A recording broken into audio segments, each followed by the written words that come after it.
Good evening, and welcome to the City of Warrenville Public Works and Infrastructure Committee of the Whole regular meeting. It's Monday, October 8th, 2018. May I have a roll call, please? Alderman Berry? Here. Alderman Vivier? Here. Alderman Davalos? Here. Alderman Goodman? Here. Alderman Hoffman? Here. Alderman Widener? Here. Alderman Wilson? Here. And Alderman Ashour is absent. Excused. Good. Okay, if you'd please stand and we'll do the Pledge of Allegiance. I pledge allegiance to the flag of the United States of America and to the republic for which it stands, one nation, under God, indivisible, with liberty and justice for all.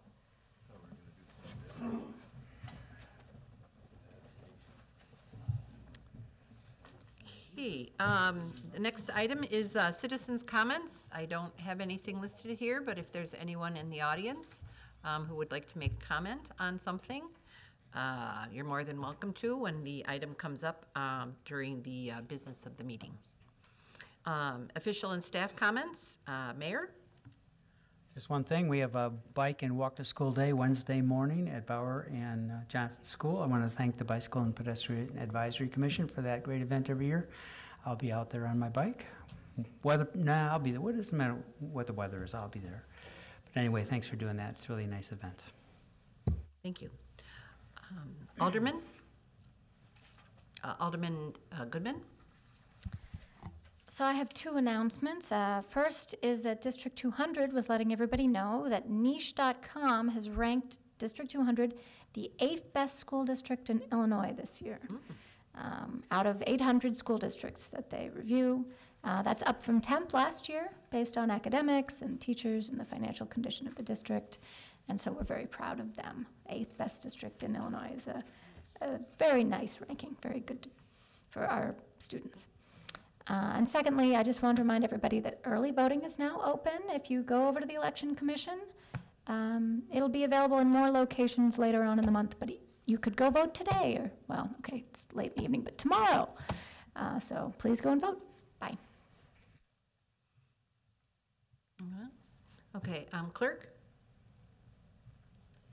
The packets for candidates for Warrenville Wards 1, 2, 3, and 4 are available at City Hall through the clerk's office. You can pick them up anytime now. Thank you. City Administrator? I have nothing to add tonight, thank you. Okay, and staff, anything? Okay, I guess we're going to go on to the business of the meeting. Number one, consideration to approve the revised council sponsorship guidelines and application form. This will be handled by Alma Morgan, our executive assistant. She's not the Administrative Services Coordinator. Administrative Services Coordinator. There we go. Thank you. We'll have to get that updated. Last fall, and pardon for my voice, I'm getting over a cold. Last fall, one of the administrative processes that staff asked the new city attorney's office to review was the guidelines to ensure that the city is following Illinois statutory requirements and constitutional principles when awarding sponsorships, and also to make sure that we're satisfying the requirement that public funds be used only for public purposes. So upon review, City Attorney Adams recommended revising a few of the provisions, and she also rearranged the order of some of the items so it made a little bit more sense and flowed a little bit better when somebody was reading through the guidelines. In addition to review of the council sponsorship guidelines, staff also created an application form for to be able to help applicants provide the necessary information to process future requests. There was a lot of editing, so we only included the new copy of the council sponsorship guidelines, a copy of the original version, and then a copy of the proposed application. And with that, I'd be happy to answer any questions. Any questions by the Alderman? Alderman Davalos? Thank you. 1 month before. Now, I'm assuming, well, I'm not assuming anything. Do the sponsorship requests have to go through the committee of the whole first, or can it come right to a council meeting? they need to go through the committee of the whole first. Okay, so we're assuming that staff will advise them. Can it be any committee of the whole meeting? I believe that it can be any. Okay. It would be the next one that the soonest Okay, one once we 'cause receive the app. with 1 month, we might, if it had to be a certain one, we might miss that one. But you're saying any of them, so that's fine. Thank Yeah. you. Alderman Goodman?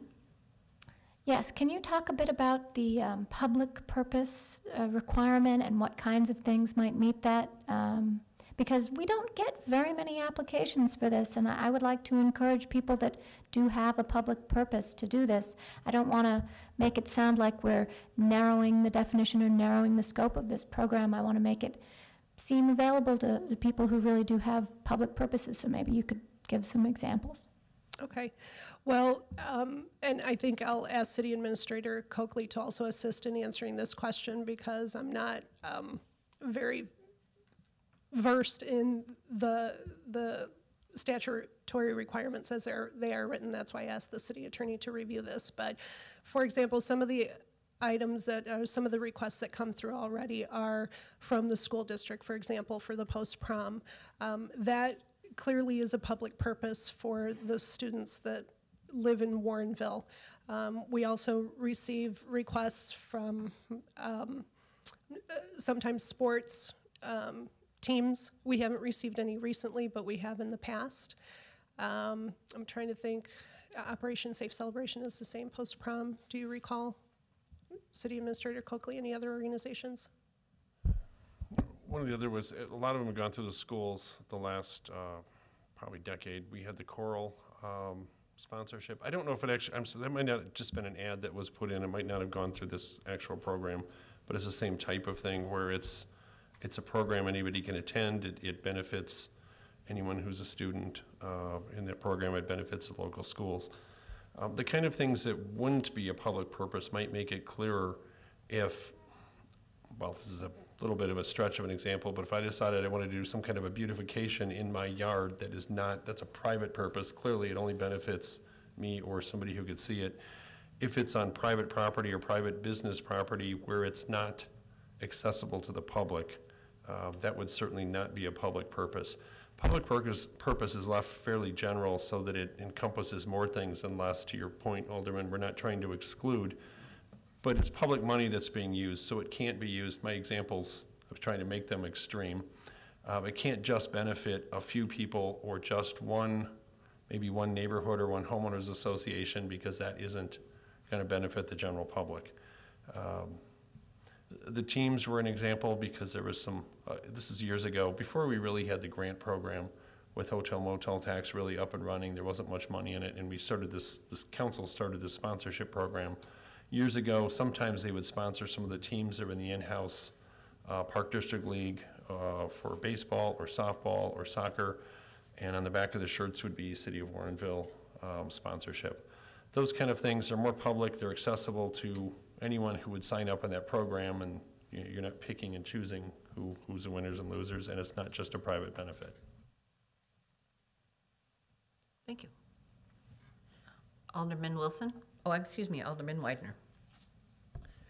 Yeah, it's difficult to approve these types of sponsorships, and I appreciate the work that's gone into it. I think the fewer sponsorships the city gets involved with, actually the better, because we are, I guess, changing the direction of tax money to benefit an outside group that has come oftentimes with a couple months' notice when we generally plan our budget a year ahead of time, and we can't anticipate these types of requests in the budget. And on occasion, I think there's been at least one instance where they applied for sponsorship and they were also given TAC money. And I think we want to be careful of that so that, a group can't double dip, so to speak, and gain money from one city benefiting program and also increase its ask and get benefit to another program.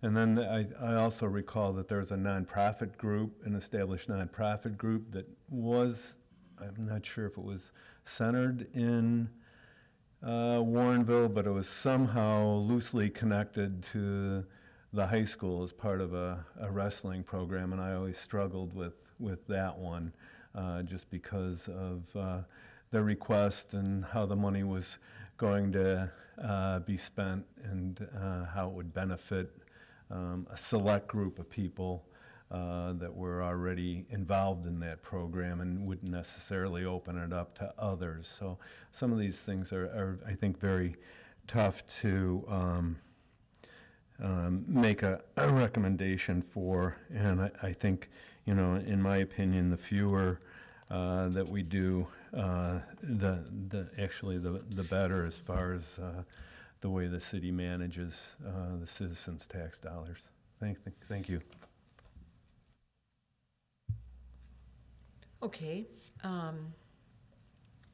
we have a motion? Alderman Goodman? Yeah, talking about the merits of any particular application is sort of outside the scope of what we're doing right now. I mean, we're setting forth guidelines for following the state laws to how we can spend our public dollars, and I think the city attorney did a good job of wording that. I'd like to make a motion to recommend City Council approve the revised council sponsorship guidelines and the council sponsorship application form. Second. We have a motion by Alderman Goodman and a second by Alderman Davalos. All those in favor? Aye. Opposed? Okay, motion passes. Number 2, consideration of code amendments to Chapter 4, Solicitor and Peddler's License. Again, this would be the Administrative Services Coordinator, Alma Morgan. Thank you. City staff has reviewed the solicitor code and determined that there were various provisions that should be updated so that they appropriately protect First Amendment freedoms while also protecting the well-being and privacy of the residents of Warrenville. We asked the city attorney's office to review the proposed amendments, and they also added in additional amendments to protect against crime and public safety risks that may arise from door-to-door soliciting, and also to ensure that we're not burdening free speech more than necessary. So included with the agenda backup material is a proposed ordinance outlining those amendments, and I'd be happy to answer any questions. Questions from the alderman? Alderman Davalos? Yeah, maybe this was made clear, but I guess it wasn't to me.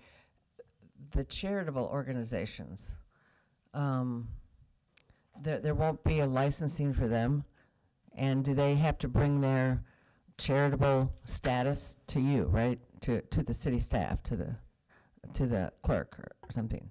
And they have to show something, right? If they're going to conduct street soliciting, yes, they need to present those items to us when they submit their request for soliciting in the streets. Will they still be required to have the fee? They are not required to That's pay what I a fee. thought. Okay, thank you. Alderman Bevere? What about the, you see people like show up on state intersections, county intersections there in Warrenville. Are they going to need to have permits, or because they're on different highway right-of-ways, does that not apply to them?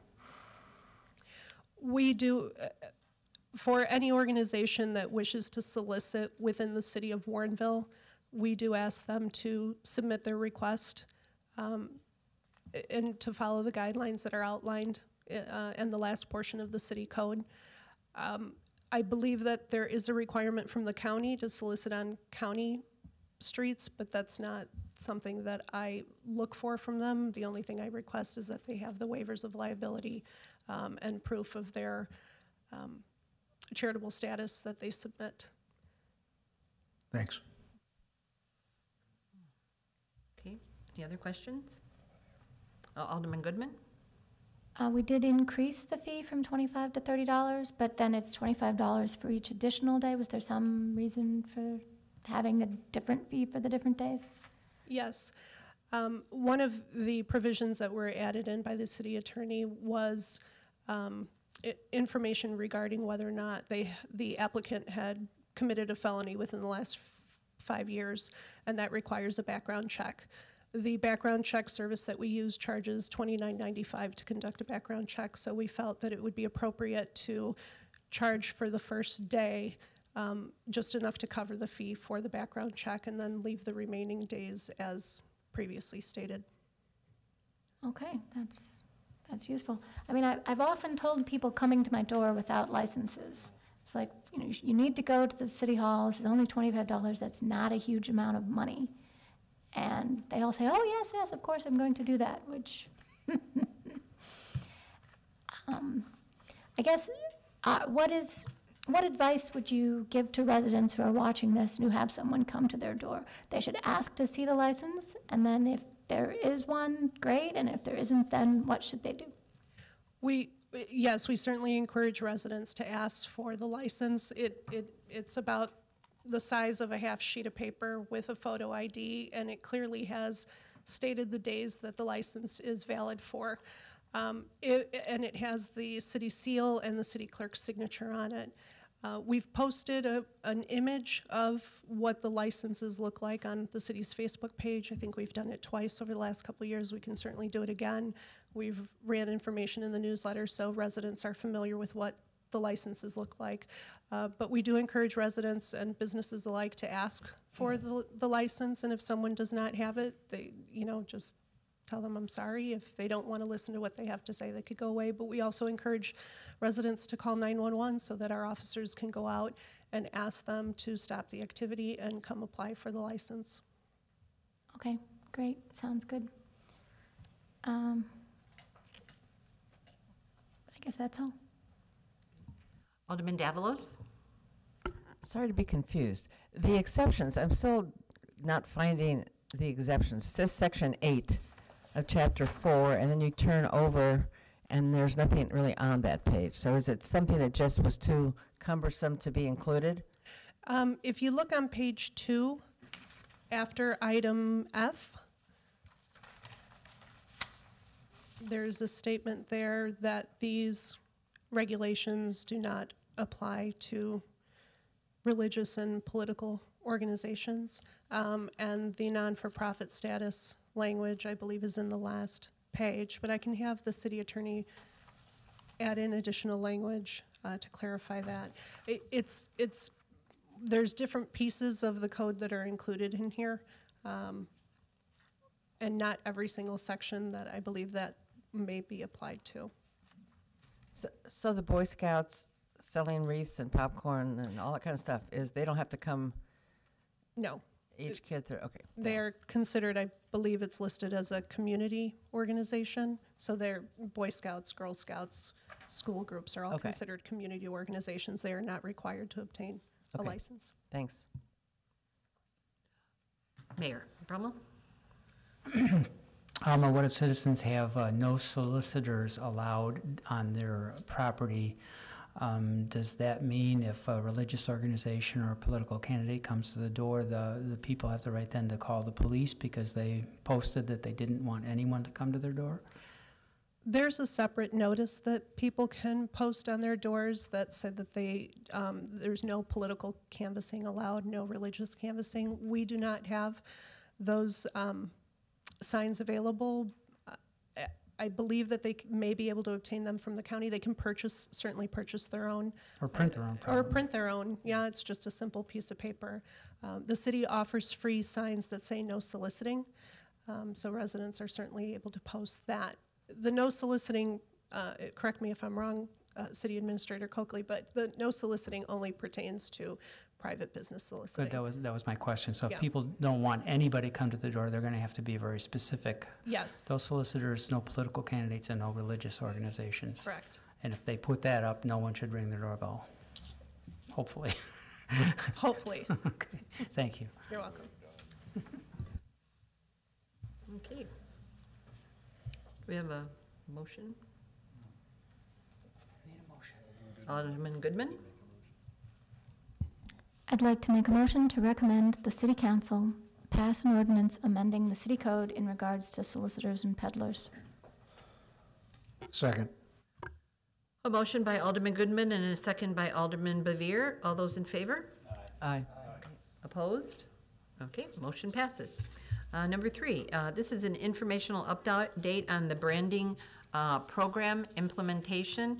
Again, Administrative Services Coordinator, Alma Morgan. Thank you. As Chairman Barry stated, this is for informational purposes only. It's just an update to the council on the progress of the branding program for the new city logo.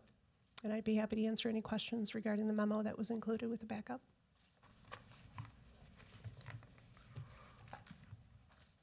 Alderman Davalos?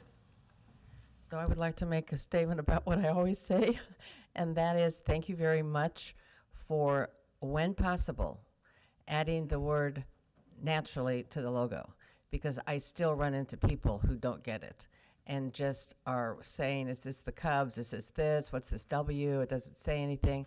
And I stop and explain, actually, if you see the full logo, it's multi-layered. It says a lot about what we're trying to say about it's a good place for citizens, for people to come, for businesses to come, for people to come for recreation. It actually makes a tremendous amount of sense. So I see it more and more.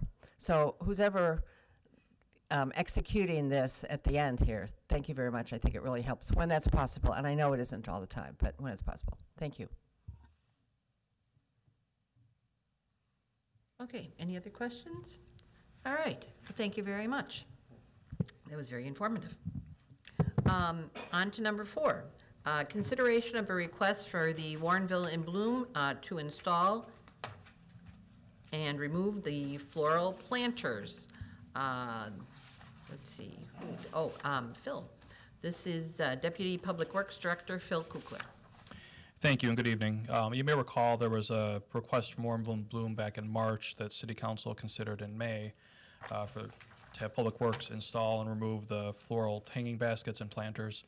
There were a total of 68 of them, which includes the hanging baskets that were on the light poles. I think there were 44 of those, and there were 24 wraparound baskets that are on the Warrenville Road Bridge. And so staff did that as a pilot program this year. It took about 26 hours total of staff time to install and remove the planters and baskets, and that totaled about $1,100 worth of actual costs to the city, which were reimbursed from the TAC grant that Warrenville and Bloom had.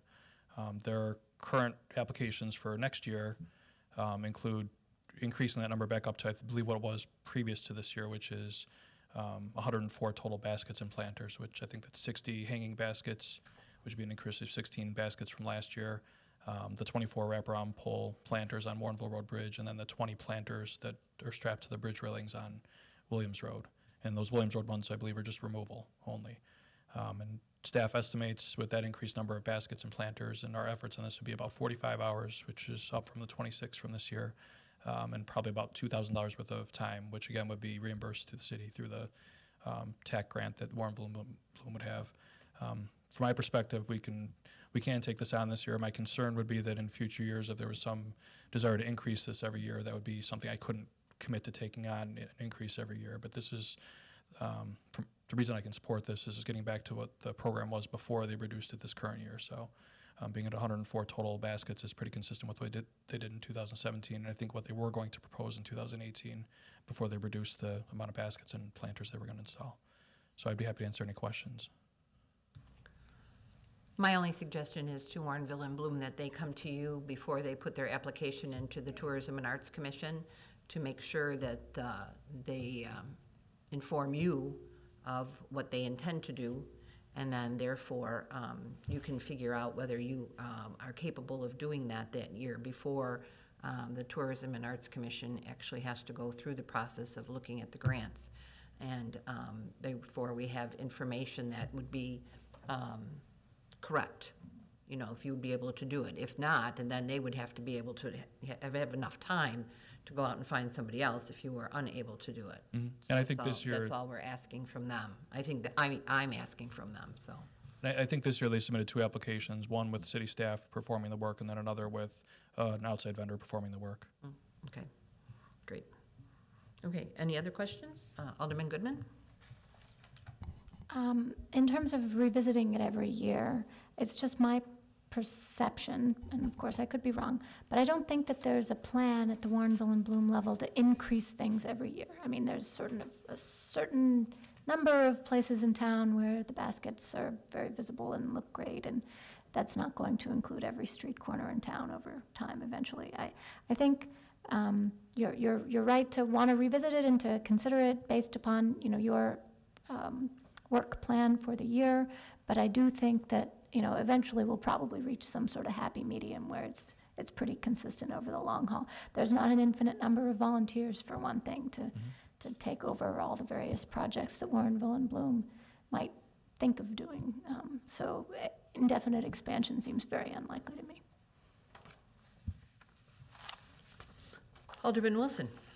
Just a question, is this work done during hours or after hours? No, Normal hours? This is done during normal hours, and in talking to Jamie Clark, it seems that we have the flexibility where if we can kind of do it here and there. It's not like we have to get them all installed in one single day or 2 days. It's, if the staff's out doing a repair of a light pole or something, they end up with 2 hours at the end of the day. They can take some of the baskets and install them, or in the fall, remove them at that time. They don't have to get them all done all at once. So there's some flexibility in how we do the scheduled work. Thank you. Okay. Alderman Davalos, do you have your hand up? Oh, I'm not sure. So this is all 104, which is a lot more. You calculated 104, not the 68, right? That's what you're saying in here? Yeah, that's correct. There's the difference is there's a additional 16 hanging baskets on light poles that were not included in this year, and then the 20 railing planters on the Williamswood Bridge. Right. So it's the whole deal. Okay, thanks. Alderman Widener? Yeah, I get a lot of positive comments about the baskets. I think they beautify the city, and I appreciate the City Public Works Department's staff willingness to, put this into their work and accomplish this task. And with that, I make a motion to recommend the City Council approve the Warrenville and Bloom request to have City Public Works staff hang and remove up to a maximum of 104 flower baskets in fiscal year 2020, with reimbursement of the city's costs to be withheld from the Warren WIB Hotel Grant Award. Second. A motion by Alderman Widener and a second by Alderman Davalos. All those in favor? Aye. Opposed? Okay, motion passes. Number 5, consideration to waive competitive bidding requirements for a skid steer replacement. We have Deputy Public Works Director Phil Kukler. Thank you again. The current fiscal year budget includes a replacement of one of our skid steers. It's it's hit the end of its useful life and is included in the capital maintenance and replacement plan. The Atlas Bobcat is the one who provided the quote to us. They're the sole authorized distributor of Atlas equipment, or Atlas Bobcat equipment in DuPage County. So if we were to go out to bid for this, they would be the only ones who would bid, or if they had to bring in other bidders from outside the area, the other bidders would be higher. I mean, they would honor the sales territory. The price they provided was from what used to be known as NJPA, which I believe is the National Joint Purchasing Alliance or Association or something. It's now Sourcewell. It's a pseudo-government agency or a purchasing cooperative in Minnesota that has a whole variety of equipment and vehicles and things like that they go out to, essentially go out to bid on. The specific contract for the skid steer doesn't, according to the city attorney, doesn't meet our specific purchasing requirements, and that's why we're asking to waive competitive bidding. Otherwise, we would treat, if it did meet our purchase requirements, we'd treat it similar to the state purchase contract when we purchase a pickup truck or a vehicle or something like that. We are trading in the old skid steer. I think they're giving us a value of like $8,000. So the net cost to the city will be about $37,000. With that, I'd be happy to entertain any questions. Alderman Hoffman? Doesn't John Deere or Case Tractor have any equipment that's comparable that you could price? We have we're satisfied with Bobcat equipment. We know how it runs. It's been very reliable over the years, and our mechanic is very familiar with it, being able to repair when necessary that equipment. Thank you. Alderman Goodman? Unfortunately, this may be more a question for the city attorney, but I guess if the issue here is that this contract doesn't comply with our bidding requirements, then what doesn't comply? Is there some sort of substantive issue there? I believe, and I might be wrong, I believe that where it didn't comply was, I think they did essentially a request for proposal where they considered more than just the price. So they didn't necessarily take the absolute lowest price when they awarded the contract. They took other factors in consideration. I'm not sure if it's reliability or service or what other factors they considered when in the contract, but it wasn't just based on price, so it wasn't just the lowest price, absolutely. Okay, and we weren't involved in getting that bid, so we don't know what the other bids would have been like or what. That's correct. I think we could go research what the results were of that, but when the attorney reviewed the contract, it wasn't totally consistent with our bidding requirements. And we did purchase compact excavator from Atlas Bobcat either last year or the year before, and at that time we just waived competitive bidding based on the fact that Atlas was the sole distributor in the area. The price they provided at that point was actually, I think, a couple $1,000s cheaper than the NJPA or what is now Sourcewell price. Right now, the price they're offering is the Sourcewell price, not anything cheaper than that. And I'm not sure what the market was, why they were able to offer it for a couple $1,000s cheaper than that before, but it probably depends on the time of year. I mean, it might be 6 months from now, they may decide that they could offer it for cheaper than that. Maybe it was the end of the year. Sure, I mean, whether you have to plow snow or not makes a lot of difference in the demand for snow plows. Okay, makes sense. Thank you. Alderman Widener? Yeah, what implements are interchangeable with the Bobcat skid steer? Is it just the snow plow and the, I guess what you would call the shovel or bucket on the front of it that are the two items that are interchangeable parts? Yeah, and I think they're interchangeable. I would imagine, depending on the model year and how far you're in between the years. So if you have like a 1997 one versus a 2010, they may be slightly different. Maybe they wouldn't be interchangeable between each other. But yeah, I think if they're close enough, yeah, you can interchange them between skid steers. But there's no additional parts. Like I'm aware of some equipment, I think that they attach, mowers to the hydraulics that are there, and they have a wider variety of uses with that, and it's also more expensive, but it's has a wider variety of tools, I guess, that can be attached to the hydraulic system, and I just wondered if we had ever investigated one of those brands. And I think Bobcat has more than just the bucket or the snowplow. I think I've seen different skid steers use the kind of rotating brush to clean sidewalks and streets and things like that. The contractors use them. I think Thorn Electrics uses it out on the path on Butterfield Road when they've made a mess out there. I think there are a variety of things even Bobcat, John Deere, these different manufacturers have that can be on there. And they're all very similar. I mean, I think Case, Bobcat, I think they have probably all similar tools or parts you can change out. The only tools we use, though, are the snow blade and the bucket or the shovel? Mm-hmm. Okay, thank you. Alderman Hoffman? How many hours are on that piece of equipment? On that specific one, I would have to look it up. I'm not sure if it's in the quote or not. A lot, because it's 1997.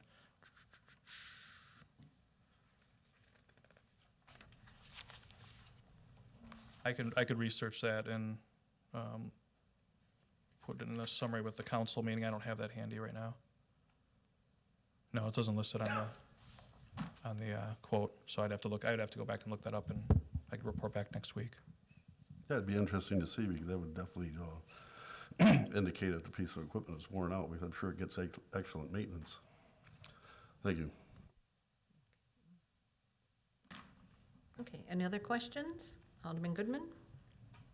I'd like to make a motion to recommend that the City Council waive formal bidding, authorize the purchase of a skid steer loader from Atlas Bobcat LLC, and authorize the disposition of surplus city personal property. We have a motion by Alderman Goodman and a second by Alderman Wilson. All those in favor? Aye. Opposed? Okay, motion passes. Number 6, consideration to amend the city code regarding raising the bid requirements to $25,000. That would be City Administrator John Coakley. Thank you. As noted in the agenda packet, in wrong century. In 2017, the state legislature raised the minimum bid level for the statutes to $25,000. The city's has been at $20,000 since 2006, and it's become apparent there's been a number of things over the last year and a half subsequent to the state law change that have just fallen between the $20,000 and $25,000 level. It would just make purchasing more efficient if we raise ours to match the state level, which would be $25,000. Excuse me. I will also note, once the ERP is all done, in about a year and a half, there will be additional purchasing policy changes that will be presented for council consideration, adjusting probably some of these other threshold levels for department heads, et cetera, at the time, because that's still in play and there'll be a lot more purchasing procedures coming. It just made sense to do something a lot less complex and involved and simply raise the threshold now. So as long as something is budgeted and authorized, something that we can spend money on, I would be able to sign up to $25,000 instead of just 20, and anything over that would still have to follow our formal bidding procedures. Thank you. Any questions by the Alderman? Alderman Goodman? I mean, I know you said it's come up more in the last year and a half, but would you say this is something that happens a lot? Are there a lot of items in that price range? I don't know if there's been a lot. It's probably been a half a dozen times in the last year. So I would consider that a lot more than would be necessary. It's not hundreds of them. It's not dozens of them. It would just make things more smooth and efficient. Lots of relative term, because there's bid waivers for things over 20,000 that come on occasion. The skid steer, for example, but that wouldn't fall in this category. So a handful of things would be a lot to me, because we have to bring them to the council. It's not going to make an enormous difference. It just would make some things more efficient. I don't want to overstate. $5,000 increase in the signing authority isn't going to make night and day difference. You'll still see things. We'll request bid waivers. We'll probably see a lot of things that are $25,500 that have to come to you in the future, or they'll go through the bidding process or the request for proposals and do a formal process, as we should.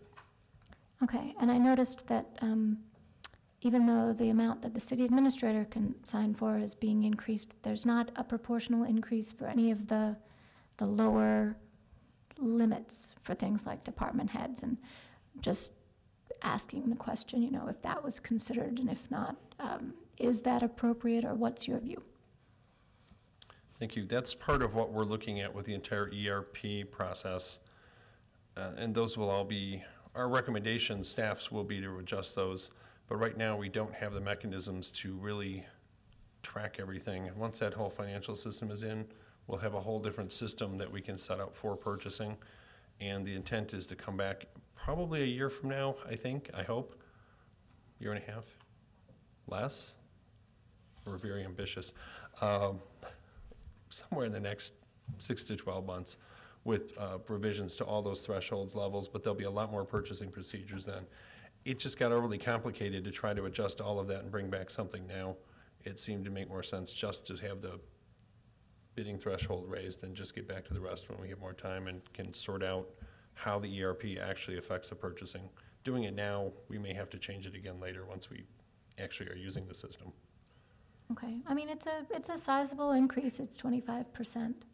So, you know, some of the other numbers, 25% of those is a lot too. So it would be a discussion worth having in more detail in the future. Thank you. Alderman Widener? Yeah, I'm curious as to what stipulations or requirements the city administrator places prior to approving a purchase of $0 to $25,000. Like, above and beyond that, we have the 3-bid requirement, and I just wonder whether anything like that exists when you're considering a purchase under $25,000, or whether you just go with a single bid.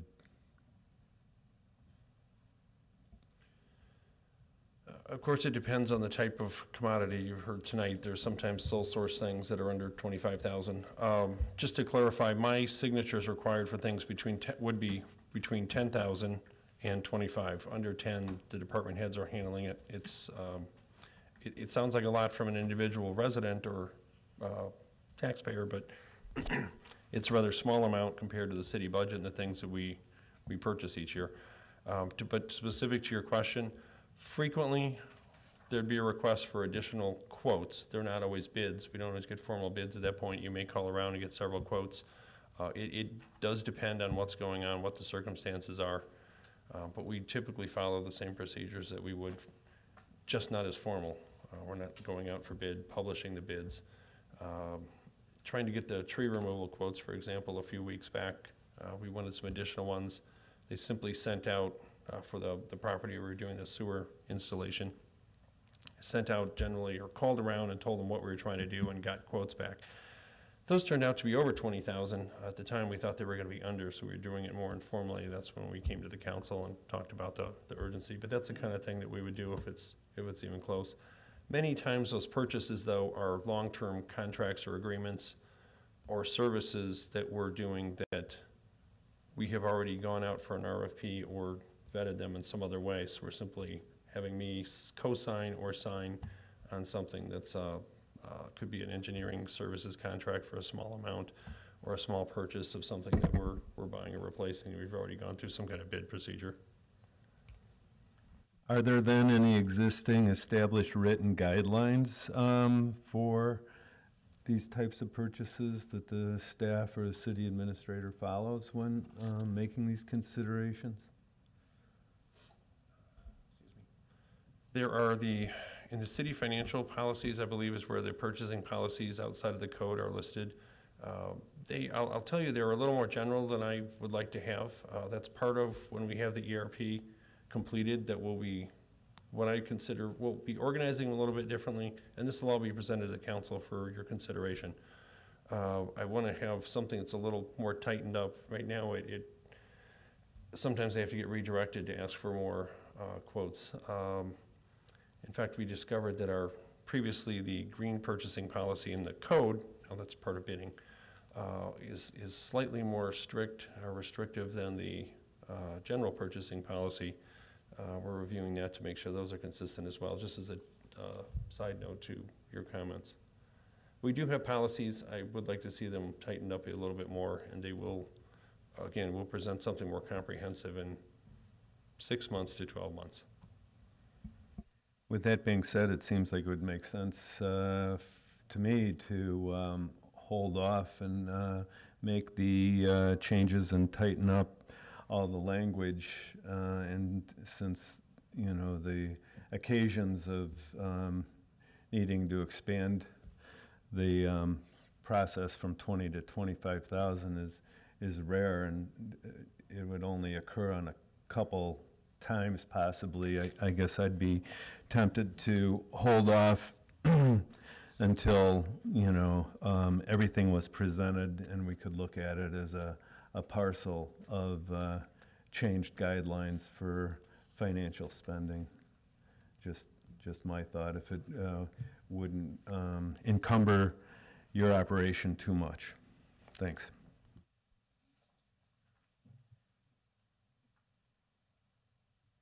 Okay, any other questions? Alderman Davalos? Thank you. So we're trying to match the state's guidelines for this, but are there any guidelines from the state for other staff? Like, they're just talking about city administrators and cities in general and whoever they've assigned to be in charge of this, right? I guess what I'm saying is before I let you answer the question, I'm attracted to this decision because we're following the state guidelines that are out there, which I think I'm certain that other municipalities, I would think, are having the same discussion, because it would be so much easier if we were all on the same page. So as I think about what Alderman Widener's saying, I'm just wondering, is the state isn't going to be producing any other guidelines. They're just talking about this one bidding process guideline. Is that correct? Administrator Coakley? Thank you. The state statute regulates what a municipal or local government can do.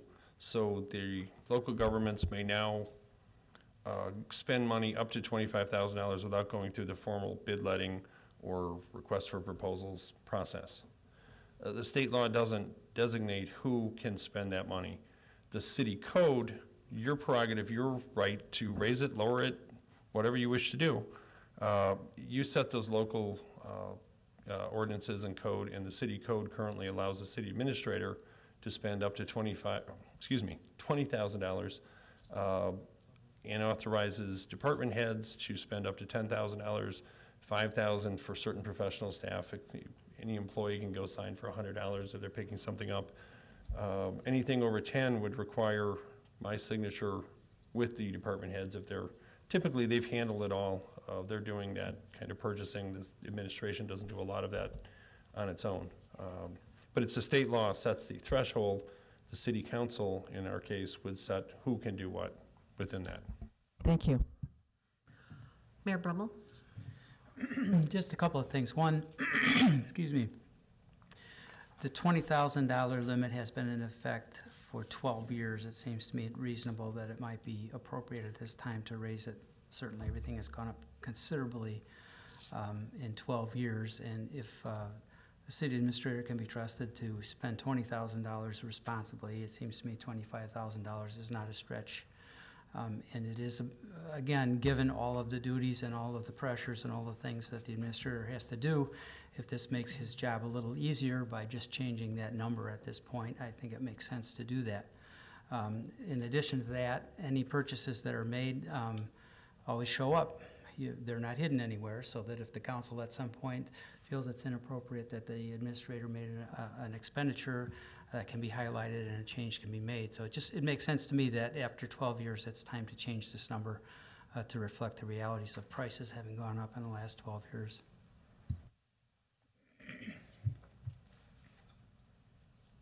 Okay, any other questions or comments? Alderman Goodman? I'd like to make a motion to recommend that the City Council pass an ordinance amending Section 1-8-4 of the City Code, raising the expenditure level requiring formal bid letting to $25,000. Second. A motion by Alderman Goodman and a second by Alderman Davalos. All those in favor? Aye. Aye. Opposed? Motion passes. Okay, number 7, consideration of an agreement with PACE to administer the Ride DuPage pilot program. Assistant City Administrator Christina White. Thank you. In the fiscal year 19 budget and budget discussions, there was a decision package approved by the City Council to implement a Ride DuPage pilot program. As a reminder, Ride DuPage is a DuPage County transportation service for senior and disabled residents. The idea of the pilot program was to run it from January 1st of 2019 through December 31st of 2019. And run it parallel to the current Acorn Van program so that we could assess both programs together and collect data in order to compare the effectiveness of both programs. At the end of the pilot program, staff would be in a better position to provide the City Council with an analysis of both of the programs and the costs associated with running both programs over that 1-year period and provide a recommendation, hopefully that meets the best needs of the community. Included in your agenda backup materials is a draft intergovernmental agreement with PACE, who administers the Ride DuPage program. This is still in draft form. We are working with PACE and the city attorney to finalize some of the language on both ends to make sure that everything is conducive to both legal teams on both sides of that equation. And we anticipate having it done at one of the future City Council meetings. It likely will not be ready by next week, but hopefully shortly thereafter. The reason we are asking for the council to bless the draft IGA at this point is so that staff can start working on communication to the public and to the current Acorn Van riders so that we have some time to get communication out to them, get letters out, put it in our newsletter, our social media page, and give it enough time to be seen and distributed throughout the community over the next few weeks before the end of the calendar year. So with that, I'm happy to answer any questions that you may have. Alderman Davalos. So I'm assuming, I'm looking at this cost comparison process. And I'm assuming it's not just going to be the ACORN program versus the PACE program. It'll be somehow divided by ridership, because my guess is that people that are used to ACORN may just want to stay with ACORN. And that I'm interested in getting a really good comparison. And so I suppose we're going to take the cost divided by the riders or something. I'm assuming something will be figured out, Right. because it's otherwise going to be difficult to factor that in. Absolutely. So one of the things that we're going to have to do is, and I'll work with the finance director on this to get his expertise, but effectively we'll have to look at how to normalize some of the data, because it's not only impacted by the number of riders that are going to use both programs over the next 12 months, but also the distance that's traveled, because Ride DuPage is countywide and it's per mile. So we would have to look at effectively a per rider and a kind of per mile distance relationship for both programs to give it a good comparison.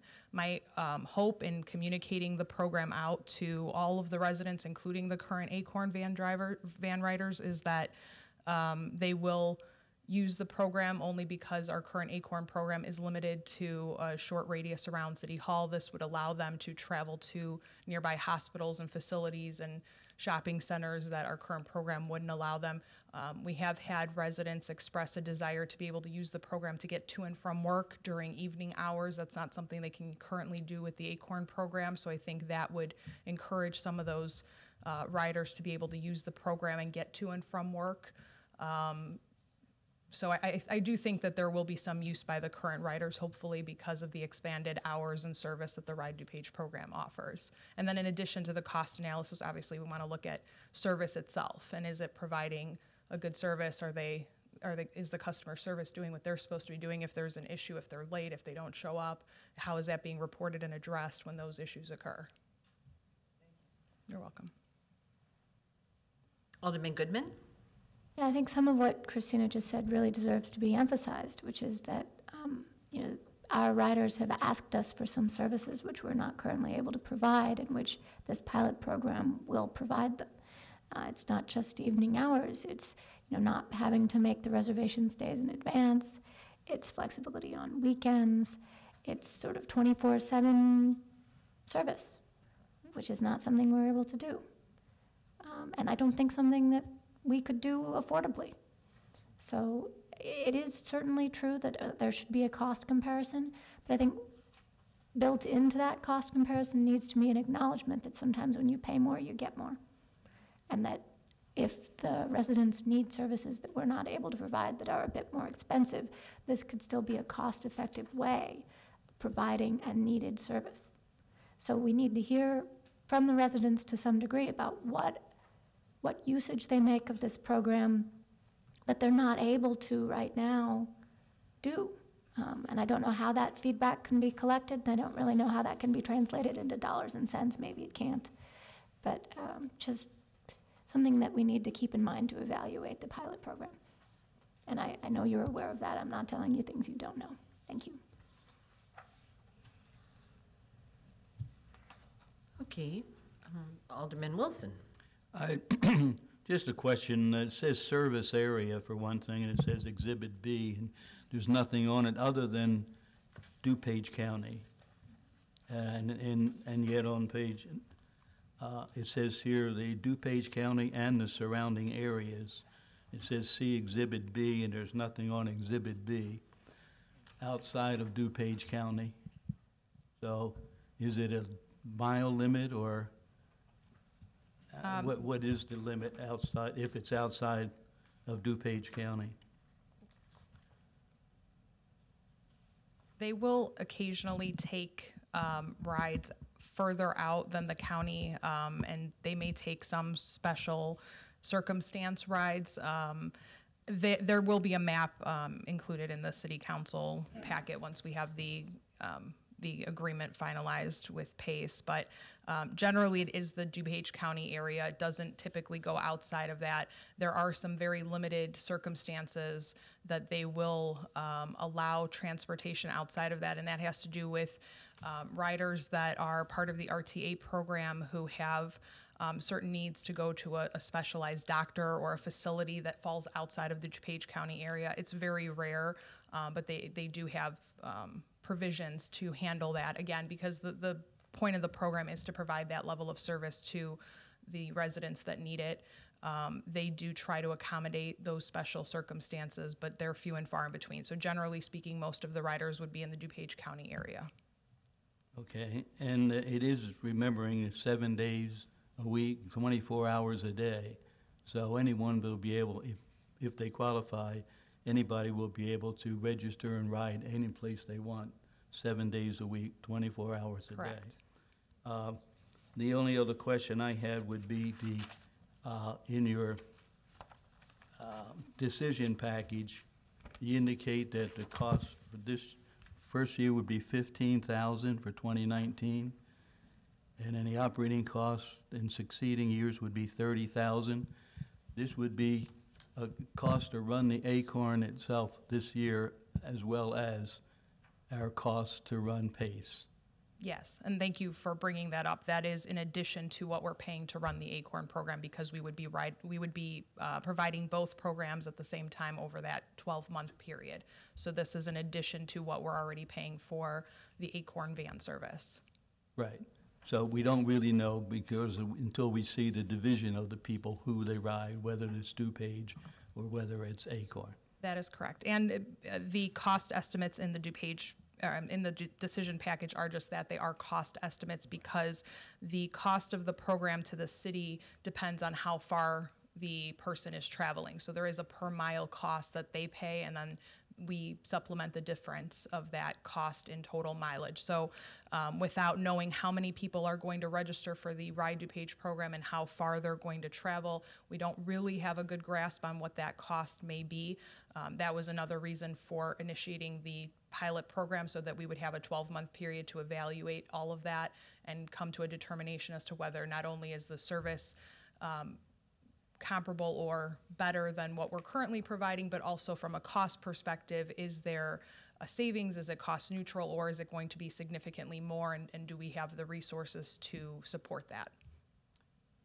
Okay, thank you for that. That's the only way you're going to find out, is to run the programs and find out what the cost is. And so far as the qualifications to ride them, we are establishing those. Are they going to be the same for Acorn as they are now, or are we going to be changing that requirement? The requirements are the same for what we have with the Acorn program. It follows the RTA requirement, so they have to have an RTA card. There is an application process that we will assist all of our current riders with, covering that data over to the Ride DuPage program. So we will pre-register all of those riders, because we already generally have, I would say, most, if not all, of the data that they're going to require from PACE's standpoint. But the requirements are the same as our current program. It's senior and disabled residents under the RTA program as defined. Okay, thank you. You're welcome.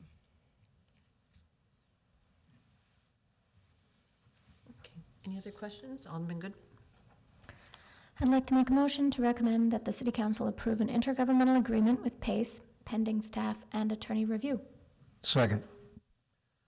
We have a motion by Alderman Goodman and a second by Alderman Bevere. All those in favor? Aye. Opposed? Okay, motion passes. On to number 8, consideration of an amendment to the agreement with Baycor for project management services. Assistant City Administrator Christina White, please. Thank you. You have all heard the acronym ERP probably more times than you can count in the last few months, and we are bringing it up again tonight for the second time. As you all know, since May, the city has been implementing its ERP program which is actually Dynamics 365 or D365. Back in April, the City Council approved an agreement with Baycor Group to be our project manager for the city's portion of the project, to cover assisting us with reviewing the timeline, scheduling, making sure that we are on track with the project over the 14 to 17 month term. As you also might recall, the ERP project is really made up of two different components. It's the core, which is the finance, accounting, and HR payroll side of it, and then there's the added component that addresses community development and all the functions of community development and some of the public works work order system that we are trying to build in to the system. As staff has been going through functional requirements gathering and requirements gathering for Mazik City, which is the community development and public works component, we've realized that we need some additional assistance from Baycor Group in outlining those processes that are going to work in an software environment. So most of our current processes, as you know, are very paper-based, they're very manual, they work really well for what staff is doing now without a software program, but they're not transferable to running them in a software system. So we need to work through what are those processes and workflows going to look like when we're running through a permit process and we're getting permits through the website or from an external source and not on a paper format, and what is it going to look like when we're running through business licenses, and really defining what those processes are when you're talking about a software system. So Baycor Group has had a significant amount of experience implementing community development and public works software in other organizations, so they have the knowledge base to assist us with developing those processes. And anytime that you're doing a software implementation like this, if you don't set things up correctly on the front end, you will run into all kinds of problems no matter what you try to fix later on. So it's really critical for this project that we have everything laid out correctly and programmed correctly on the front end of the project. And that's the importance of this additional amendment to the agreement tonight, is to make sure that we can work with all of city staff and the Baycor Group and outline those processes, those workflows, make sure it's all correct in the way that we want it in the most efficient process, so that it's built into the system correctly now and not trying to backpedal and fix it later. So with that, I'm happy to answer any questions that you may have.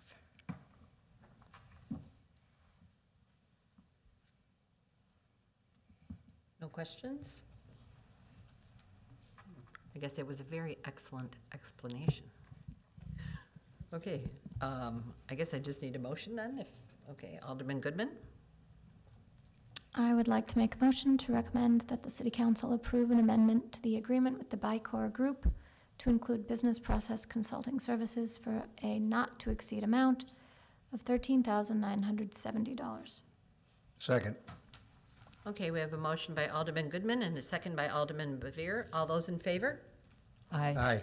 Opposed? Okay, motion passes. Number 9, consideration of a resolution in support of the city's Safe Routes to School grant application. We have management analyst Justin Miller. Good evening, Council. Before you tonight is a resolution for your consideration in support of the city's Safe Routes to School application. The city was notified that by the Illinois Department of Transportation, who is administering this program, that there is federal funding available for Safe Routes to School projects. Approved grant projects will be covered 100% by federal funds with no requirement for a local match. The city would have to advance the funds required for the project, then request reimbursement from the Illinois Department of Transportation. The city would pursue you want to call it the program. The application is for 16 permanently mounted solar speed feedback signs in the vicinity of various schools around the community. Specifically, Hubble Middle School would receive 4, Bauer Elementary would be 4, Johnson would proposed as 6, and St. Irene School would get 2. The goal of the Safe Routes to School program is to reduce instances of speeding and make walking and biking to school safer for students. And with that, I'll take any questions. Thank you. Alderman Goodman. I'm very much in favor of safer biking and walking, but when we purchased the speed cart recently, one of the things that the police chief said about it was that if you just put it in one place, then people start to ignore it. I gave as the example the one at Fermilab, which has been in the same place for like 3 years. And it's completely ineffective. So how is this going to be different than that? These are permanent. I think, I guess to a certain extent, there would be the opportunity for public safety to be able to get additional data. but I can understand that it would at some point become, it's a,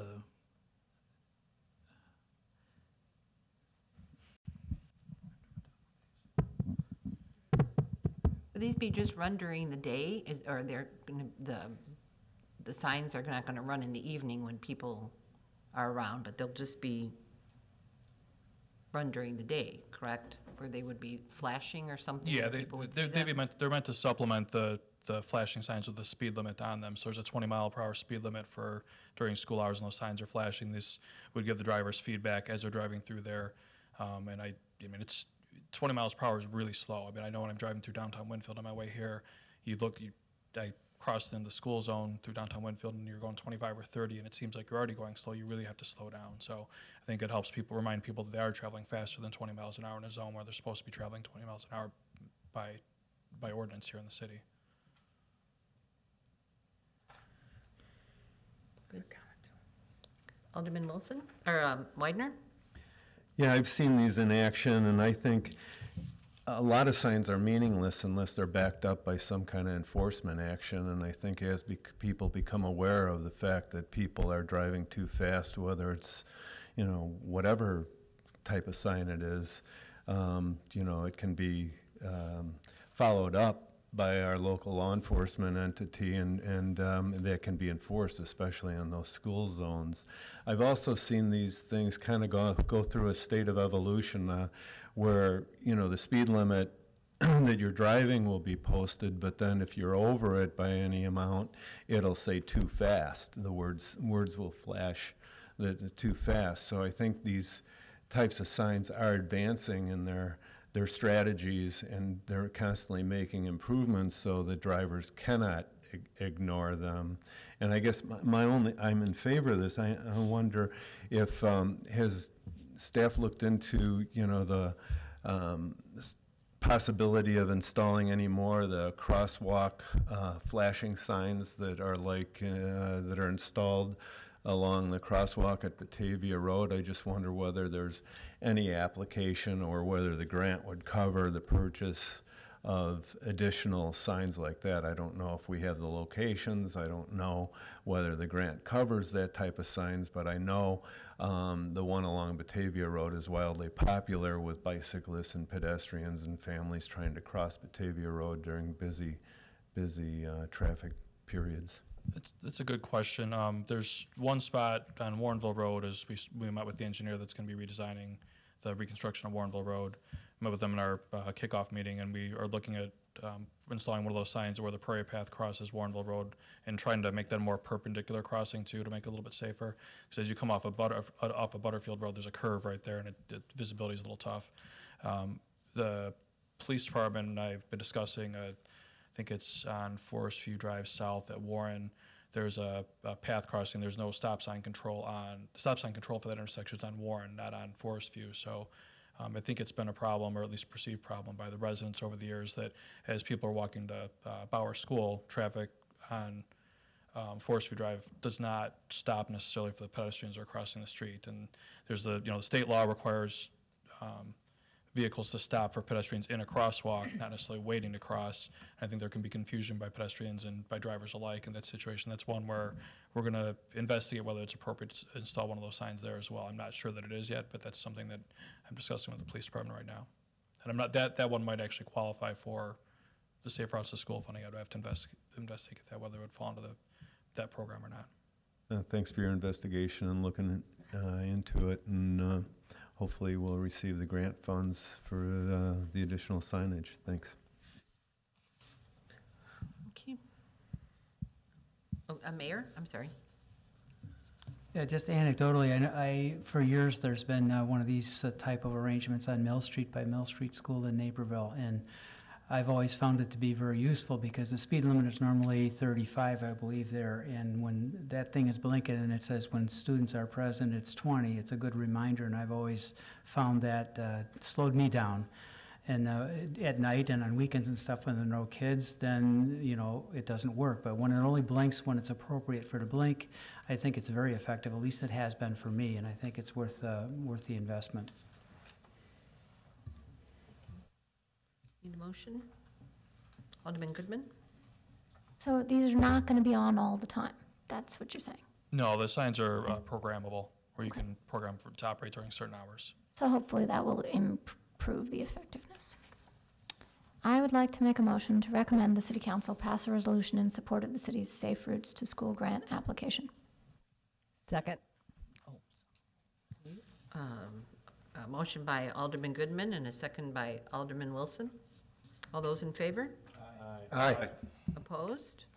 Okay, motion passes. Number 10, this is informational, for informational purposes only. It's regarding the Public Works Department Work Plan Status Report. Does anyone have any questions regarding that? Comments? Alderman Widener? Yeah, I just am interested in any of the desirable initiatives in Tier 3, whether there's any potential for any evaluation of the solar projects that we had recommended. At this point, I don't know that I'm going to get to them this year, but I am trying to set up a conference call with Justin and I and Edith Macra from the Metropolitan Mayor's Caucus to discuss opportunities and what we might, whether it be these projects or an alternative to advance some sort of solar initiatives in the city that could be included, and they have these bump up in priority for next year's work plan. Thank you. Alderman Davalos? Yes, I had a question on one of the Tier 2 projects. The last one, actually, the preliminary engineering design for Prairie Path Trailhead project at Albright Park. So the no progress, are we waiting for other people to gather information, or we're waiting for bubble up in our system, or does anybody even know? The senior planner, Natalia Domovasova, has been in charge of this project, and I believe when I spoke with her, she's trying to coordinate a work group meeting. I think Jamie Clark from my department is included in that, and he said he was recently contacted by her to schedule a work group meeting. So I think that's the next step as they proceed in this process. Great, thanks. Okay, then on to number 11, which is also informational, the Public Works Department Decision Package Status Report. Does anyone have any questions on that?